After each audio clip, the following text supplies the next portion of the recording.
लेकिन जितने भी राजनीतिक दल के जो नेता और सरकार में जो लोग आए हैं, जो जनप्रतिनिधि रहे हैं, ये सभी जनप्रतिनिधि समाज को छलने का काम किया है और ये समाज जो अब जागरूक हो चुका है। पर आपके माध्यम से सरकार से अनुरोध करना चाहूंगा, इनकी जो भी संवैधानिक मांगे उन मांगों को जल्द से जल्द पूरा किया जाए, अन्यथा सारा का सारा संपूर्ण अनुसूचित जाति समाज इनके साथ कंधे से कंधा मिलाकर संपूर्ण राज्य में आंदोलन करेगा। आइए महसूस कीजिए जिंदगी के ताप को, आइए महसूस कीजिए जिंदगी के ताप को, मैं चमारों की गली में ले चलूंगा आपको। अदम गोंडवी ने बहुत पहले कहा था दोस्तों, और कवि मुक्ति बोध भी कहे, जो है उससे बेहतर चाहिए, दुनिया की सफाई के लिए मेहतर चाहिए। हमारे अंदर भी मन उबलता है, चीखता है, हम ये क्यों नहीं कर सकते? और अगर नहीं कर सकते हैं तो जो गटर में उतर कर जहां ऑक्सीजन भी नाम मात्र मिल सकता है, मिल पाता है, सफाई करता है पूरा शहर, जिनके बूते जगमग रहता है, उनकी खबर ली क्या कभी आपने? उन गलियों में गए क्या कभी आप? कभी पूछा चूल्हा कैसे जलता है? कभी देखा उन्हें दो वक्त की रोटी भी नसीब होती है या नहीं? ऐसा ही समाज है हाड़ी समाज झारखंड में, जिसकी आबादी लगभग 10 लाख है। इसे कहीं हरी समाज बोला जाता है, कहीं हाड़ी समाज, कहीं हादी समाज, कई नाम है इनके। और 10 लाख लगभग आबादी है झारखंड में, और ज्यादातर ये जो है हर शहर, कस्बे, पंचायत में साफ सफाई का जिम्मा अपने कंधे पर उठाते हैं। लेकिन 40 साल हो गए, ऐसे कई कर्मचारी हैं जो कि अस्थायी हैं, हटाने की नौबत है। उन्हें समय पर वेतन नहीं मिलता तो अगर चीखे नहीं, चिल्लाए नहीं, गरजे नहीं, तो फिर मनुष्यता कैसी, संवेदना कैसी?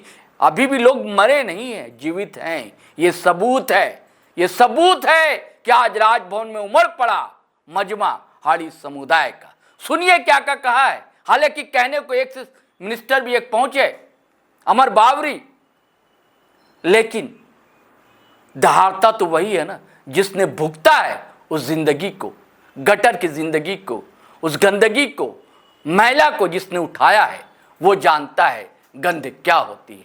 आप भी महसूस कीजिए दोस्तों इस गंध को, तभी ये गंध साफ होगी। और सरकार को भी चेतावनी अगर उस देते हैं तो गलत नहीं देते हैं। चलिए सुनिए, हमारी रिपोर्टर गई थी पल्लवी ठाकुर, राजभवन हाड़ी समाज के लोग पहुंचे थे, क्या क्या बोले हैं, चलिए हम आपको सुनवाते हैं। पहले ये बहुत बहुत बधाई देना चाहता हूँ सुखराम जी को, ध्रुव प्रसाद जी को, जिनके नेतृत्व में इतने सारे भीड़, इतने सारे लोग अनुसूचित जाति समाज के लोग हैं। मैं पहले ये क्लियर कर देता चाहता हूँ, मैं अनुसूचित जाति समाज का हूँ ना कि, लेकिन उसके बावजूद सारा का सारा अनुसूचित जाति समाज इनके साथ खड़ा है, इनकी मांगों के लिए खड़ा है, क्योंकि ये मांग संवैधानिक है। ये समान कार्य की समान वेतन की व्यवस्था के बारे में बात कर रहे हैं। साथ ही साथ इसके अलावा ये अस्थायी रूप से वेतन की बात कर रहे हैं। आप खुद सोचिए ना, सुबह 6 बजे अगर 2 दिन कचड़े वाले नहीं आते या सफाई कर्मी नहीं आते किसी ऑफिस में, पूरा का पूरा ऑफिस अव्यवस्थित हो जाता है, पूरा का पूरा रोड आपका अव्यवस्थित हो जाता है। उससे कितनी बीमारियां होने लगती है, उसको लोग पागल होने लगते हैं। लेकिन उसको खुद बीमारी लेके दूसरों को साफ करने का काम जो वर्ग करता है, उस वर्गों के लिए कौन खड़ा है? कोई नहीं खड़ा। वो रोटी, कपड़ा, मकान के लिए वो यहाँ पर आए हुए। मैं यहाँ पर आप लोग के माध्यम से सरकार से अनुरोध करना चाहूँगा, इनकी जो भी संवैधानिक मांगे उन मांगों को जल्द से जल्द पूरा किया जाए, अन्यथा सारा का सारा संपूर्ण अनुसूचित जाति समाज इनके साथ कंधे से कंधा मिलाकर संपूर्ण राज्य में आंदोलन करेगा। जिस तरह से इनकी मांगे हैं, जैसा कि इन्होंने कहा है कि हमारे समाज को कोई ध्यान नहीं देता है, जैसे हमारे बच्चे शिक्षित होने के बावजूद भी उन्हें सही से नौकरी नहीं मिलती है, कास्ट इनकम बनाने में भी प्रॉब्लम होता है। इसके बारे में क्या?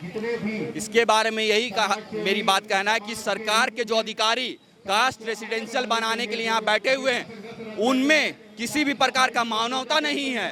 वो ये समाज किस चीज़ की लड़ाई लड़ रही है? ये समाज अपने मूलभूत आवश्यकताओं को पूरा करने की लड़ाई लड़ रही है। वो तभी संभव हो पाएगा जब उनके पास जाति प्रमाण पत्र रहेगा। और जाति प्रमाण पत्र नहीं बनने की वजह से आज इन्हें आर्थिक रूप से, सामाजिक रूप से, यहाँ तक राजनीतिक रूप से ये पिछड़े होते जा रहे हैं। तो इसके लिए तो मैं पूर्ण रूपेण मैं उन अधिकारियों को बोलना चाहूँगा जो अधिकारी सरकार के आदेश के बावजूद वो इनका जाति प्रमाण पत्र नहीं बना रहा है, स्थानीय प्रमाण पत्र नहीं बना रहा। तो मैं इनको ये आप लोग के माध्यम से बोलना चाहूँगा कि सरकार के द्वारा जो आदेश पारित किया गया था उस आदेश को सीओ पालन करते हुए जल्द से जल्द इनकी जो आपके समय सीमा है उस समय सीमा के अंतर्गत इनकी जाति प्रमाण पत्र बनाएं, अन्यथा हम लोग सीओ ऑफिस भी घेरने का काम करेंगे।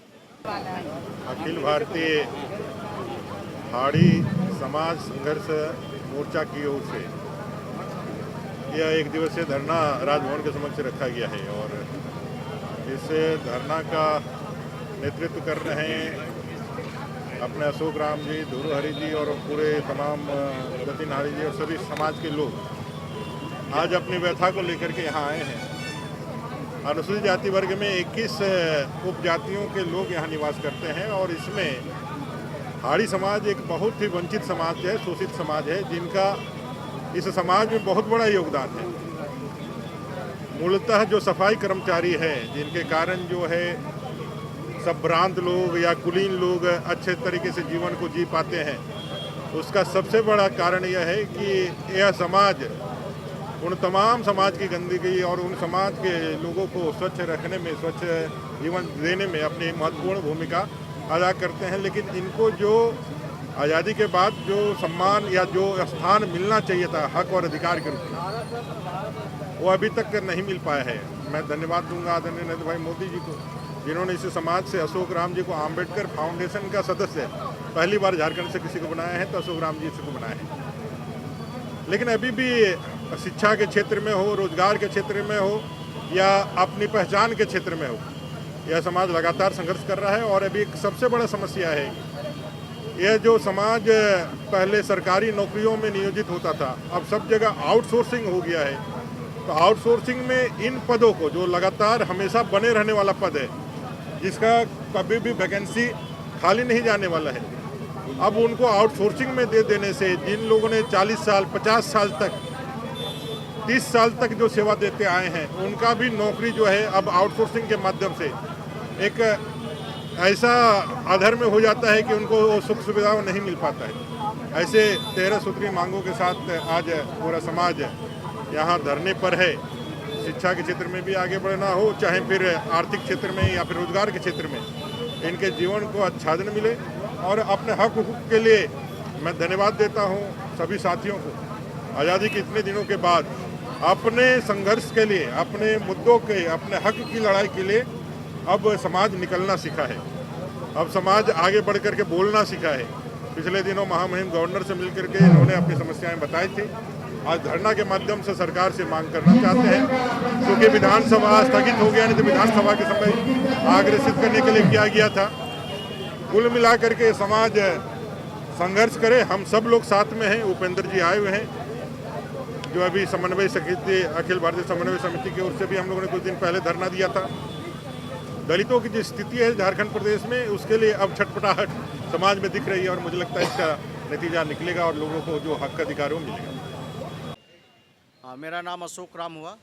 मैं केंद्रीय अध्यक्ष अखिल भारतीय हाड़ी संघर्ष मोर्चा और राष्ट्रीय सदस्य डॉक्टर अम्बेडकर फाउंडेशन, सामाजिक न्याय अधिकारिता मंत्रालय, भारत सरकार। आज हम लोग अखिल भारतीय हाड़ी संघर्ष मोर्चा के तत्वावधान में एक दिवसीय महाधरना राजभवन के समक्ष कर रहे हैं, क्योंकि आज़ादी के 78 वर्ष के बाद पहली बार हाड़ी समाज में सामाजिक जागरूकता और राजनीतिक जागरूकता आई है और अपने हक अधिकार के लिए पहली बार जो है सरकार के समक्ष एक महाधरना का कार्यक्रम किया गया है। इस महाधरना के कार्यक्रम के तहत 17 सूत्री मांग हम लोग रखे हैं। सबसे पहला मांग है कि हमारे बच्चों पर को शैक्षणिक जागरूकता। झारखंड सरकार 10% आर्थिक कमज़ोर लोगों के लिए प्राइवेट स्कूलों में आरक्षण देने का व्यवस्था किया है। तो हम चाहेंगे कि हमारा जो महादलित हाड़ी समाज है, हमारे बच्चे के प्रति जो शैक्षणिक स्तर है वो बहुत निम्न है। तो हम झारखंड सरकार से मांग करेंगे कि वो 10% के आरक्षण में सबसे पहले हाड़ी समाज के बच्चों को जो है प्राथमिकता दे, ताकि हमारे बच्चे पढ़ लिख कर जो है मुख्य धारा से जुड़ सके। दूसरी बात है कि हमारे लोग अधिकतर नगर निगम नगर पालिका में स्वच्छकार समाज के अंतर्गत में आते हैं। इनके पास अपना कोई निजी ज़मीन नहीं है। सरकार के द्वारा बसाए गए ज़मीन पर लोग निवास करते हुए आ रहे हैं। इनके पास कोई ज़मीन का पट्टा नहीं है। आज ज़मीन के पट्टा के अभाव के कारण, भूमिहीन होने के कारण जातीय आवासीय प्रमाण पत्र नहीं बन रहा है। हमारे बच्चे पढ़ लिख कर भी बाबा साहब का दिया हुआ आरक्षण का लाभ नहीं ले पा रहे हैं। लोग नौकरी में वंचित हो जा रहे हैं। तो मैं सरकार से मांग करता हूं कि हमारे जितने भी भूमिहीन महादलित परिवार है, आर्य समाज है, उनको जल्द से जल्द, जितना जल्द हो सके जातीय आवासीय प्रमाण पत्र निर्गत करे, ताकि हमारे बच्चे जो पढ़ लिख कर आगे बढ़ रहे हैं वो बाबा साहब का दिया हुआ आरक्षण का लाभ लेकर उस समाज की मुख्य धारा से जुड़ सके। आज झारखंड सरकार में किसी प्रकार का आयोग नहीं है, ना अनुसूचित जाति आयोग है, ना सफाई कर्मचारी आयोग है। आज एट्रोसिटी की मामला होती है तो हम लोग कहीं आवाज़ नहीं उठा पाते हैं। सफाई कर्मचारी आयोग नहीं है, क्योंकि हमारे लोग अधिकतर नगर निगम नगर पालिका या विभिन्न संस्थानों में सफाई का काम करते हैं। उनके साथ निजी कंपनी वाले लोग बहुत ही आर्थिक और सामाजिक रूप से शोषण करते हैं। इतना ही नहीं, विभाग भी उनके साथ शोषण करते हैं। लेकिन उस शोषण के खिलाफ आवाज़ उठाने के लिए हमारे पास किसी प्रकार का आयोग नहीं है। तो हम झारखंड सरकार से मांग करते हैं कि यहाँ भी जो है सफाई कर्मचारी आयोग का गठन हो।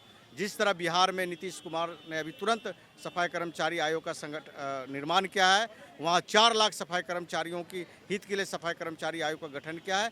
ठीक इसी तरह झारखंड में भी 10 लाख 15 लाख की आबादी जो महादलित हारी समाज के लोग स्वास्थ्यकार के समाज में काम करते हैं। तो मैं चाहूँगा कि यहाँ भी सफाई कर्मचारी आयोग का गठन हो, ताकि सफाई के विरुद्ध जो भी अत्याचार होगा हम लोग उनके प्रति आवाज़ उठा सकते हैं। चौथी बात है कि हमारे लोग जो है नगर निगम नगर पालिका में 10-15 वर्षों से काम कर रहे हैं, लेकिन उन्हें अस्थायी नहीं किया जा रहा है, जो बहुत ही बड़ा विडंबना है। आज भी जो है दैनिक मजदूर में 5,000, 6,000, 7,000 में पूरा जीवन को बिता दे रहे हैं।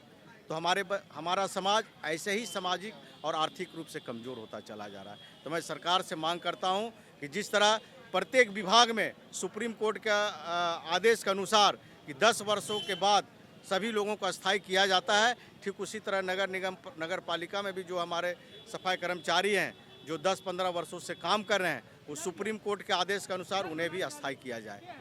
आज मैडम ये समझ सकते हैं कि अनुकंपा के आधार पर हमारे लोग मर जाते हैं, लेकिन पढ़े लिखे नहीं होने के कारण उनकी नौकरी समाप्त हो जाती है, क्योंकि हमारे बीच में साक्षरता दर बहुत कम है।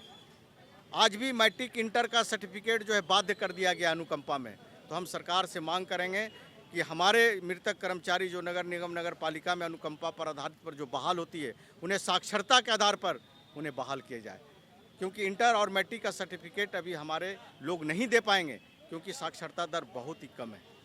तो इस तरह से 17 सूत्री मांग हम लोग सरकार के समक्ष रखे हैं, और हम सरकार से ये आशा करते हैं कि हमारी मांग को समझे, क्योंकि ये समाज, हारी समाज, दलितों में दलित, महादलित, वंचित समाज है, समाज का सबसे अंतिम व्यक्ति है। इन्हें मुख्य धारा से जोड़ने के लिए सरकार से हम अपील करेंगे कि गंभीर हो और समाज के मुख्य धारा से जोड़ने का काम करें। धन्यवाद।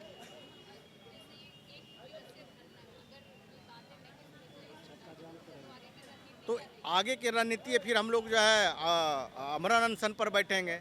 अभी तो शांतिपूर्ण हम लोग धरना देने जा रहे हैं। अगर सरकार इस पर अमल नहीं करती है तो हम लोग आमरण अनशन पर बैठेंगे। पूरे झारखंड से लोग आके जो है हम लोग आमरण अनशन पर बैठेंगे। जब तक सरकार इस पर गंभीर नहीं होगा तो भूख हड़ताल पर हम लोग बैठने के लिए तो जो कि सरकारी वेतन जो है उनको 8-9 हज़ार से बढ़ा करके 25,000 दिया जाए, और हमारे हाड़ी जाति के जो बच्चे का उज्जवल भविष्य के लिए जो शिक्षा से जो बिल्कुल वंचित है, इस शिक्षा से उसको जोड़ने के लिए, समाज के मुख्य धारा से जोड़ने के लिए हम सरकार से मांग करेंगे कि हाड़ी जाति के समाज के बच्चों के लिए झारखंड में 2 छात्रावास और 2 आवासीय विद्यालय का व्यवस्था करें 500 सीट का, जिससे ये समाज जो है कि सामाजिक, राजनीतिक, शैक्षणिक, आर्थिक रूप से विकसित हो सके, मजबूत हो सके।